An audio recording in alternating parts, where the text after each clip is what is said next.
Yeah, and I think it also is important too, the title of Jesse's piece that I kicked the interview off with was this paradigm shift, Hmm. right?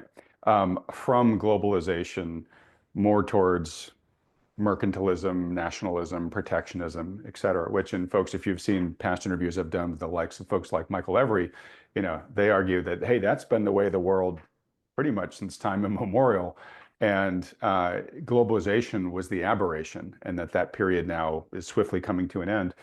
Um, so the companies that benefited the most from globalization to be able to use um, low-cost manufacturing in foreign countries as a way to demand higher multiples in their stocks, those are the companies that are probably likely that are going to be injured the most going into this new era. And Jesse, as one example, mentioned Apple, which is a company that uh, has barely grown revenues in recent years, right? But has still maintained a very rich stock price as more and more of their manufacturing gets either reshored or at least moved out of China.